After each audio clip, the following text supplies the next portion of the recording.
विद्यार्थी मित्रांनो, आपणास माहीतच आहे की शिवाजी महाराज यांनी स्वराज्याची स्थापना केली. जो स्वराज्य स्थापन करण्यासाठी त्यांनी अथक प्रयत्न केले, अनेक गड किल्ले जिंकले. त्यांना या कार्यात त्यांच्या सहकार्याने मदत केली आणि त्यांनी हे स्वराज्य स्थापनेचं कार्य जे ते यशस्वीपणे उभारलं होतं. मग या स्वराज्याच्या कारभारामध्ये शिवाजी महाराजांनी स्वराज्य स्थापना तर केली, पण स्वतः राज्याभिषेक करून घ्या. मग आता त्या घटना कालानुक्रमाने व्यवस्थित एका पाठोपाठ एक आहे. किंवा त्यांचा जन्म असेल, बालपण असेल, त्याची शौर्य असेल, किंवा त्यांचा पराक्रम असेल. मग त्यानंतर हळूहळू त्यांचं स्वराज्याच्या स्थापनेसाठी पुढचं पाऊल म्हणून स्वराज्याभिषेक. आता मी सर्वप्रथम वाचतोय, तुम्ही लक्ष देऊन ऐका. शिवाजी महाराजांनी स्वराज्य स्थापना केली, स्वतः राज्याभिषेक त्यांनी करून घेतला. कारण का त्यावेळेस निजामशाही असेल किंवा इतर जे परकीय राजे असतील त्यांनी सुद्धा आक्रमण असतील किंवा प्रदेश जिंकण्यासाठी स्वराज्य स्थापना होऊ नये यासाठी खूप प्रयत्न केले. म्हणून शिवाजी महाराजांना स्वतः एक यशस्वी किंवा चांगला राजा असेल, प्रदेशाचे रक्षण करणारा हे स्वतः होण्यासाठी त्यांना स्वतःचा राज्याभिषेक करून घ्यावा लागला. म्हणून राज्याभिषेकानंतर त्यांनी दक्षिण दिग्विजय केला आणि त्यांनी 1674 त्यांचा राज्याभिषेक करून घेतला. स्वराज्याचा विस्तार झाला. या स्वराज्यात महाराष्ट्रातील नाशिक, पुणे, सातारा, सांगली, कोल्हापूर, सिंधुदुर्ग, रत्नागिरी, रायगड, ठाणे अशा जिल्ह्यांमध्ये भरपूर प्रदेश त्यांनी हा जिंकला होता किंवा त्यांचा बराचसा प्रदेश त्यांच्या स्वराज्यामध्ये अंतर्भूत होता. तसेच कर्नाटक असेल, आंध्र प्रदेश असेल आणि तामिळनाडू या राज्यातील देखील काही भाग त्यांनी जिंकलेला होता किंवा तो प्रदेश सुद्धा त्यांच्या ताब्यात होता. आणि अशा पद्धतीने त्यांनी आपला स्वराज्य विस्तार केलेला होता. आपल्या भारतामध्ये असेल किंवा महाराष्ट्राच्या आजूबाजूला चौफेर त्यांनी असा स्वराज्य स्थापनेसाठी विस्तार केला होता. त्यामध्ये लोकांचे कल्याण साधले जावे किंवा स्वराज्याची घडी निर्वास होईल याविषयी आपण आज अभ्यास करणार आहोत. तर सर्वप्रथम त्यांनी आपलं राज्य असेल किंवा स्वराज्य असेल किंवा त्याचा जो कारभार असेल तो व्यवस्थित राहण्यासाठी सर्वप्रथम अष्टप्रधान मंडळ त्यांनी स्थापन केलं. अष्टप्रधान म्हणजे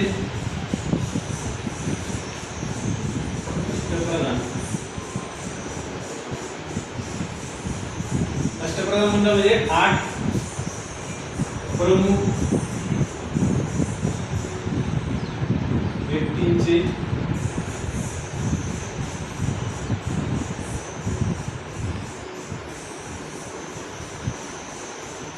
मंडळ, 8 प्रमुख व्यक्तींचे मंडळ तर ज्यांना स्वराज्याचं जे कारभार असेल किंवा जे स्वराज्यातील कामं असतील, संरक्षण, न्याय असेल किंवा पत्रव्यवहार असेल किंवा सांस्कृतिक असेल, धार्मिक असेल, असे वेगवेगळे असे 8 व्यक्ती व्यवस्थित आणि एकदम कटिबद्ध पद्धतीने जे स्वराज्याच्या किंवा प्रजेच्या संरक्षणासाठी असेल किंवा प्रजेसाठी तत्पर असतील आणि शिवाजी महाराजांच्याच मार्गदर्शनासाठी खाली काम करणारे असतील असे ते 8 प्रमुख व्यक्ती त्यांनी निवडले आणि त्याला अष्टप्रधान मंडळ असं त्यांनी नाव दिलं.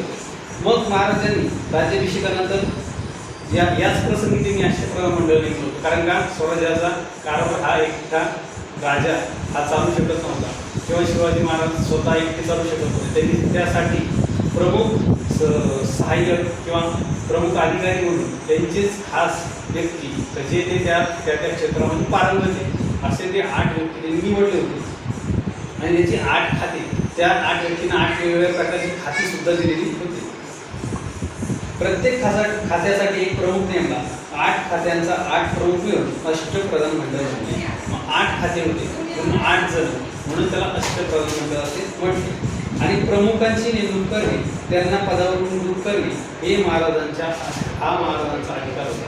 कारण का त्यांची नेमणूक असेल किंवा त्यांचं काम चुकलं तर त्यांना काढून टाकणे असेल, त्यांचे अधिकार हिसकावून घेणं असेल किंवा ते पूर्ण अधिकार घेणं असेल, हे सगळं काम शिवाजी महाराजांच्या हातात होते. शिवाजी महाराजांचे गुण व कर्तृत्व पाहून अष्टप्रधान मंडळाची निवड केली. त्यांना इनामी वतने किंवा जहागिरी दिल्या नाही तर रोख पगार मात्र भेटतो. यांना काही जहागिरी असतील म्हणजेच काही प्रदेश असेल असं काही न देता, वतन म्हणजे एखादा ठराविक मुलूक असेल, तो भाग असेल, त्याचं पूर्ण त्याची मिळकत असेल, मोबदला असेल, तो त्यांना न देता त्यांना रोख पगार दिला आहे.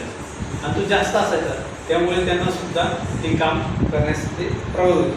मग आता या अष्टप्रधान मंडळामध्ये पहिलं जे होतं पद ते होतं प्रधान नावाचं. प्रधान म्हणजे पहिलं पद होतं प्रधान. या प्रधानामध्ये त्यांनी मोरू त्रिंबक पिंगळे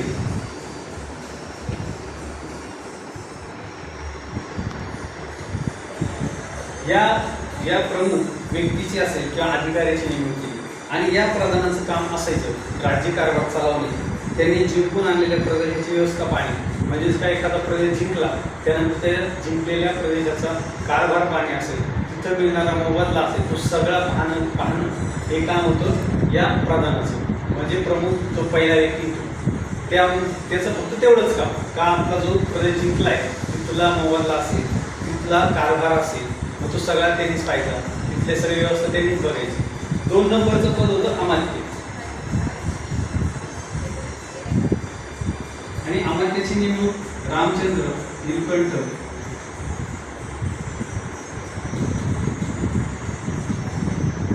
मुजुमदार या अधिकाऱ्याची त्याच्यात नेमणूक केली. 2 नंबरचं पद अमात्य. मग या अमात्याचं काम काय होतं तर राज्याचा जमा खर्च, म्हणजे राज्याचा जेवढा काही मोबदला असेल, मिळकत असेल, उत्पन्न असेल, ती सगळे एकत्र करून आणि त्याचा पूर्ण जमा खर्च, म्हणजे खर्च किती झाला किंवा कुठे कुठे खर्च झाला, किती झाला, कोणत्या प्रदेशाला किती काय गोष्टी दिलेल्या नाही किंवा काय पूर्ण याची जमा ठेव करणं काम हे सगळं अमात्याचं होतं. तिसरा होता आपला सचिव. तिसरं जे पद होतं किंवा तिसरं जे मंडळामध्ये स्थान होतं ते सचिवाचं, आणि तो होतं ते अण्णाजी दत्तो यांच्याकडे ते पद होतं. आणि या सचिवाचं काम असायचं तर सरकारी जे आज्ञापत्रे होते ते तयार करणे, पण ते देणं असेल. आज्ञापत्र म्हणजे काय, एखाद्या प्रदेशामध्ये एखाद्या ठिकाण असेल स्वराज्यामध्ये, तिथं काय आज्ञा द्यायची किंवा उदाहरणार्थ शेतसारा गोळा करणं असेल किंवा तिथं वेगवेगळे नियम असतील राजाने करून दिलेले किंवा काही गोष्टी असतील तर काही धार्मिक असतील, सामाजिक असतील, पण याविषयी काही आज्ञा जर राजाने दिली तर त्याविषयी ते आज्ञापत्र तयार करते किंवा दुसऱ्या राजांना काही निरोप द्यायचा असेल ते सुद्धा ते सगळं काम हे सचिव म्हणजे अण्णाजी दत्तो बघायचं. चौथी होती मंत्री. आणि या मंत्री म्हणून दत्ताजी त्रिंबक सबनीस बापनीस यांची निवडणूक केली होती. चौथे मंत्री होते. आणि या मंत्र्याचं काम असायचं पत्र व्यवहार सांभाळणे. म्हणजे काय, जी दुसऱ्या राजाची असेल ती पत्र असते किंवा एखाद्या दुसऱ्या प्रदेशातील कारभार करणारा राजा असेल किंवा जे दुसरे इंग्रज असतील, कारण त्यावेळेस इंग्रज पण होते, इंग्रज असतील किंवा निजामशाहीतले असतील, अकबरशाहीत असेल, आदिलशाहीमधले काही राजे असतील, एकमेकांना हे पत्र पाठवले. याचं काम सगळं हे मंत्री हे पदावर असणारे दत्ताजी त्रिंबक बापनीस हे करत होते. 5वं पद होतं सेनापती.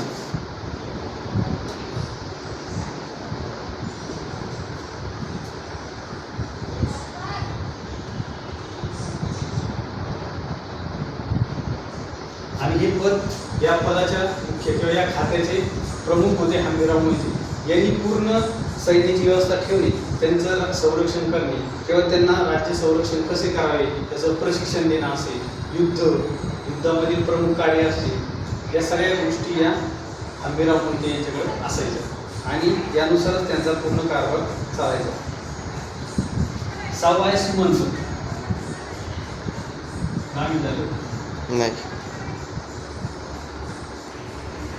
सुमंत म्हणून रामचंद्र त्रिंबक दंगेल यांची नेमणूक केली होती.